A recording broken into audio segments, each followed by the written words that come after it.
वास्तविक शांति। अग्रसेन नाम का एक राजा था जिसे चित्रकला से बहुत प्रेम था।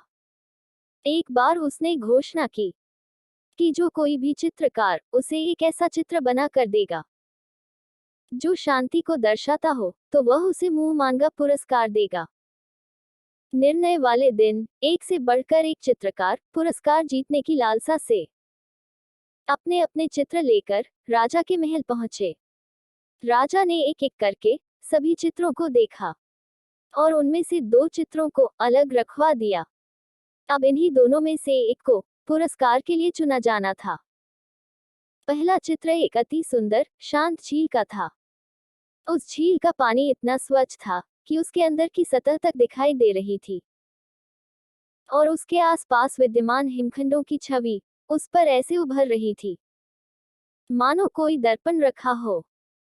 ऊपर की ओर नीला आसमान था जिसमें रुई के गोलों के समान सफेद बादल तैर रहे थे। जो कोई भी इस चित्र को देखता उसको यही लगता कि शांति को दर्शाने के लिए इससे अच्छा कोई चित्र हो ही नहीं सकता। वास्तव में यही शांति का एकमात्र प्रतीक है। दूसरे चित्र में भी पहाड़ थे परंतु वे बिल्कुल सूखे, बेजान और वीरान थे और इन पहाड़ों के ऊपर घने गरजते बादल थे जिनमें बिजलियां चमक रही थीं। घनघोर वर्षा होने से नदी उफान पर थी। तेज हवाओं से पेड़ हिल रहे थे और पहाड़ी के एक ओर स्थित झरने ने रौद्र रूप धारण कर रखा था। जो कोई भी इस चित्र को देखता यही सोचता कि भला इसका शांति से क्या लेना देना, इसमें तो बस अशांति ही अशांति है। सभी आश्वस्त थे कि पहले चित्र बनाने वाले चित्रकार को ही पुरस्कार मिलेगा।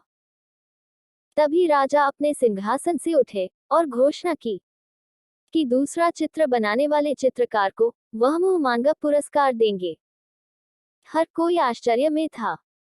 पहले चित्रकार से रहा नहीं गया, वह बोला, लेकिन महाराज, उस चित्र में ऐसा क्या है जो आपने उसे पुरस्कार देने का फैसला लिया, जबकि हर कोई यही कह रहा है कि मेरा चित्र ही शांति को दर्शाने के लिए सर्वश्रेष्ठ है।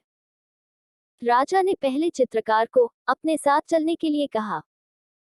दूसरे चित्र के समक्ष पहुंचकर राजा बोले, झरने के बाईं ओर हवा से एक ओर झुके इस वृक्ष को देखो।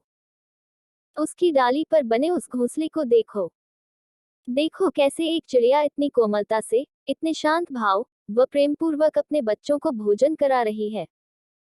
फिर राजा ने वहां उपस्थित सभी लोगों को समझाया, शांत होने का अर्थ यह नहीं है कि आप ऐसी स्थिति में हो जहां कोई शोर नहीं हो, कोई समस्या नहीं हो, जहां कड़ी मेहनत नहीं हो, जहां आपकी परीक्षा नहीं हो। शांत होने का सही अर्थ है कि आप हर तरह की अव्यवस्था, अशांति, अराजकता के बीच हो और फिर भी आप शांत रहें, अपने काम पर केंद्रित रहें, अपने लक्ष्य की ओर अग्रसर रहें। अब सभी समझ चुके थे कि दूसरे चित्र को राजा ने क्यों चुना है। दोस्तों, हर कोई अपने जीवन में शांति चाहता है, परंतु प्रायः हम शांति को कोई बाहरी वस्तु समझ लेते हैं और उसे दूसरी जगहों पर ढूंढते हैं, जबकि शांति पूरी तरह से हमारे मन की भीतरी चेतना है।